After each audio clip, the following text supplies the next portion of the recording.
Good morning, Scott School, on this wonderful Wednesday, November 29th. Oh, it is a chilly one out, my friends. Boys and girls, winter has arrived. Make sure you are bringing your warm winter gear to school to wear outdoors, either at recess time or before or after school, because it really is quite cold out there.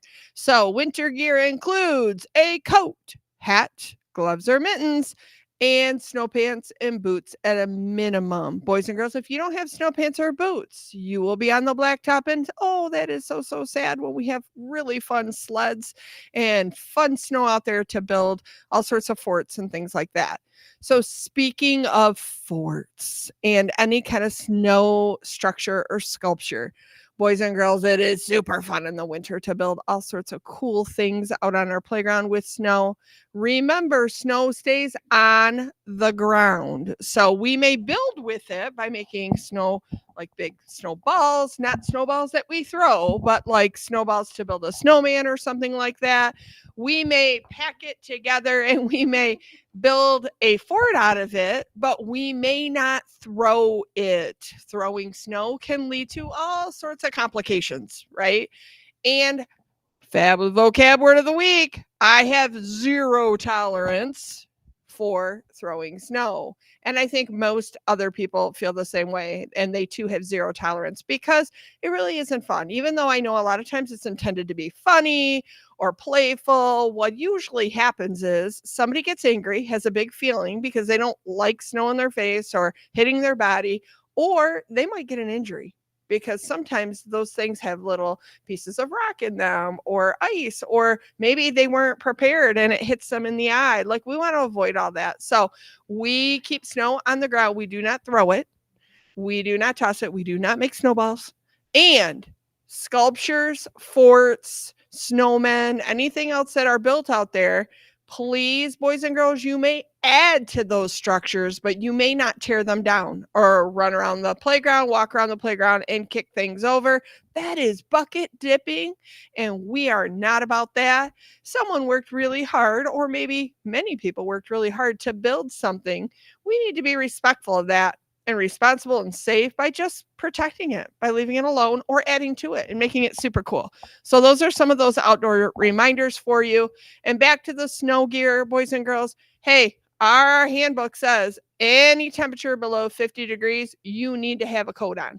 So even if you're like super brave and super hot and all the supers, wear your coat, because under our watch, we're going to ask that you put one on. And if we have extras around here, we're going to loan one to you because we want to make sure you're warm. So make sure you're following those rules and bringing your gear and taking it home every night. Because, boys and girls, wet snow gear, it starts to dry out and get stinky and musty and all the things.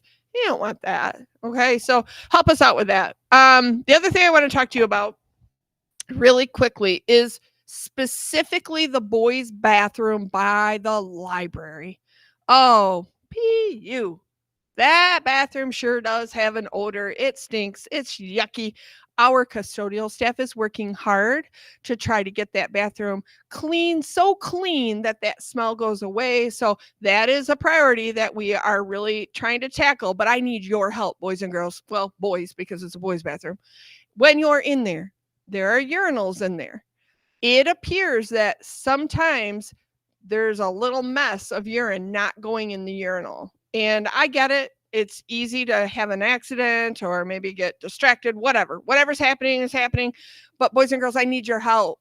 Okay. I need boys, particularly, I need your help making sure that you're using the urinals as designed, and the restrooms too, because if we can keep the urine, our potty in the toilets, the smell is likely to go away. And I know you too smell it, and it's disgusting. And we want to get rid of it. So your help is really appreciated with that.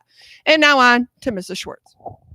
Why, thank you, Mrs. Reha. And speaking of bathrooms, friends, one of the reminders I wanted to give to you is there are two bathrooms that are down by Mrs. Graham's room, down by the music room.